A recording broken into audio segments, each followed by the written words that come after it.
মধ্যপ্রাচ্যে সামরিক উত্তেজনা আরও তীব্র হচ্ছে। ইউএস সেন্ট্রাল কমান্ড ঘোষণা করেছে যুক্তরাষ্ট্রের নতুন বিমানবাহী রণতরী ইউএসএস জর্জ এইচ.ডব্লিউ. বুশ এই অঞ্চলে মোতায়েন করা হচ্ছে।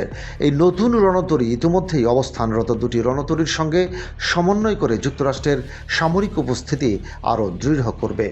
গত 28 ফেব্রুয়ারি থেকে মধ্যপ্রাচ্যের সংঘাত শুরু হওয়ার পর দুটি বিমানবাহী রণতরী কার্যক্রম চালাচ্ছে। সেন্ট্রাল কমান্ডের মুখপাত্র জানিয়েছেন, নতুন রণতরী যুক্ত হওয়ার ফলে মার্কিন নৌবাহিনী এবং বিমান বাহিনী উভয়ের কর্মকাণ্ড আরও কার্যকরভাবে পরিচালনা করা সম্ভব হবে। এই মোতায়েনকে কূটনৈতিক ও সামরিক দুই দিক থেকেই গুরুত্বপূর্ণ বলে মনে করা হচ্ছে।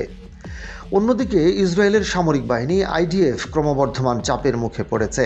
গাজা, লেবানন এবং ইরান সীমান্তে একাধিক হামলা চালানোর ফলে সেনাবাহিনী ক্লান্ত ও জনবল সংকটে পড়েছে। সেনাপ্রধান লেফটেন্যান্ট জেনারেল ইয়াল জামির মন্ত্রিসভার কাছে সতর্ক করেছেন যে বর্তমান মিশন চাপ এবং সীমিত জনবল পরিস্থিতির কারণে ইসরায়েলি বাহিনী ভেতর থেকে ধসে পড়তে পারে।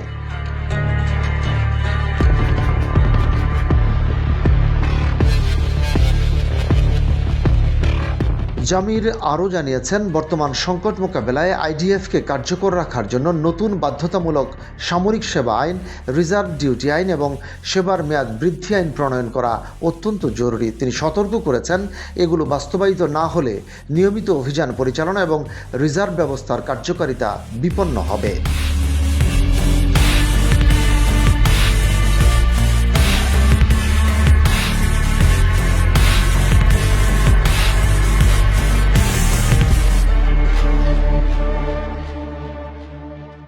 বিশ্লেষকরা মনে করছেন, যুক্তরাষ্ট্রের রণতরী মোতায়েন এবং ইসরায়েলি সেনার ক্লান্তি মিলিয়ে মধ্যপ্রাচ্যের সামরিক পরিস্থিতি আরও জটিল হয়ে উঠতে পারে।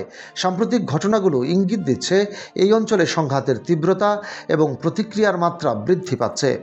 আন্তর্জাতিক নিরাপত্তা ও কূটনৈতিক সংলাপের উপর এর প্রভাব পড়তে পারে, যা মধ্যপ্রাচ্যের রাজনৈতিক মানচিত্রকে পরিবর্তনের সম্ভাবনা রাখে।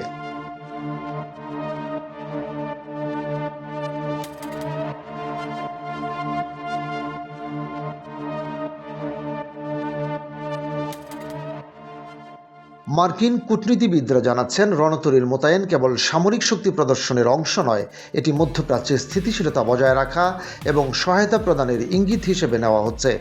একই সময়ে ইসরায়েলি সেনাবাহিনীর সীমাবদ্ধতা এবং চাপের মুখে থাকা পরিস্থিতি অঞ্চলটির ভূরাজনৈতিক উত্তেজনাকে আরও জটিল করে তুলছে।